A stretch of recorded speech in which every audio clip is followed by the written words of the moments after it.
Hi guys, Tara Lowe here, coming to you from London, and today is day 5 of our vlogging challenge, and today you're going to learn how not to make your life difficult and make a rod for your own back when it comes to your firstborn child.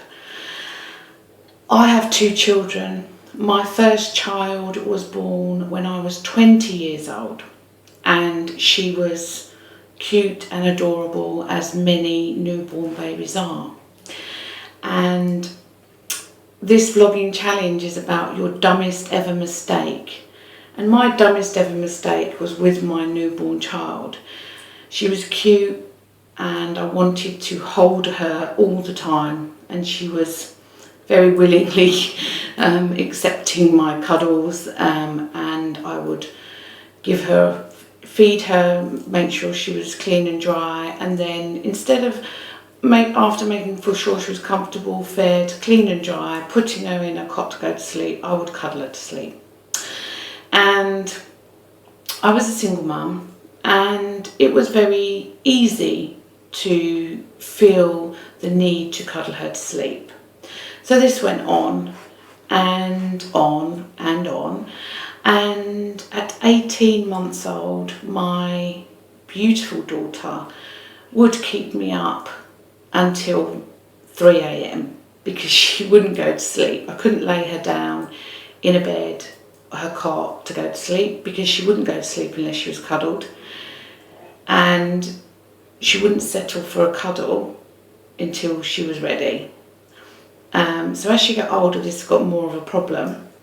So what I had to do in the end, under the advice of a health visitor, was to shut her in her bed, in her bedroom, where she was safe, but shut the door so she couldn't get out.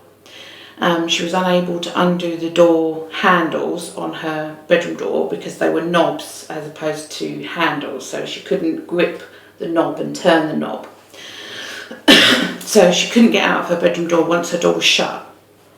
So what I had to do was I had to put her in a bed and shut the door fully so she couldn't open the door. And my health visitor warned me that this was going to be the hardest week or 2 weeks or however long it took of my life, and she wasn't wrong. So she said, turn your TV up. I smoked at the time, I don't anymore, but I did at the time. So she said, turn your TV up, get your cigarettes ready. She said, because you're going to really turn to those in this time because it's going to be hard.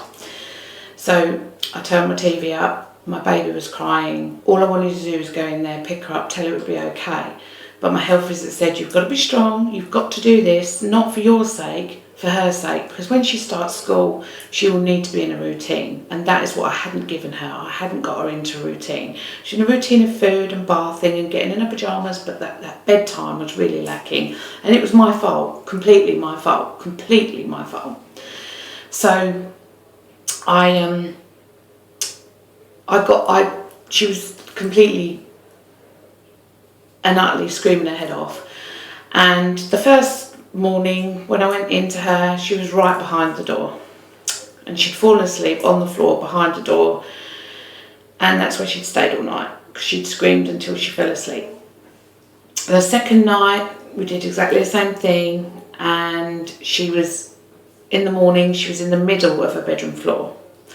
The third night she was on the floor by her bed, right by her bed. And on the fourth night, she was actually in her bed. And that was the first night she slept in her bed. But she cried, she still cried, but she slept in her bed. But that was the last night I had to lock the door. I didn't have to shut the door from that night on. And from that night on, she went to bed at 7 o'clock every night. So my advice to you guys, what I learned from that mistake, and I didn't do the same with my second child, is I know they're lovely and gorgeous and so easy to cuddle, and they are, but when they're clean and they're dry and you know they're fed and they're happy, just lay them down and let them go to sleep. Don't cuddle them to sleep, because you will make that rod for your own back, and then you will have to do what I had to do, because they do have to be in a routine. They do have to get up for school. They need routine. It's no good having them up till 2, 3 in the morning, because if you're running a business, when are you going to have time to run your business? Even if you're trying to just have a normal life, you can't have a normal life with a child that doesn't go to bed until 3 in the morning. It's ridiculous. Trust me, I have been there. And that was my dumbest mistake ever. Now guys, if you would like more tips on lots of different things, not just childcare or being a mum, or, you know, being a businesswoman and a mum, being an entrepreneur, whatever you like, I have loads more to come and lots more to give. So if you'd like more information, click on the link below. I'll teach you about what a vlogging challenge is. I can teach you about how I was as a mother, what I did, and my tips and hints for being a good mother. And yeah, click on the link below and come and see what this vlogging challenge is all about. Perhaps you would be interested in taking part, because these exercises are really helping us to step into our own power and learn from our own mistakes and get more, so much more out of you know, things we don't even think about really. And then when we think about them, because we're cutting videos, it kind of all comes together and you think, yeah, actually that really makes sense. So if you want to get involved, click on the link below, and I'll catch you guys on the inside where I can help you to get started.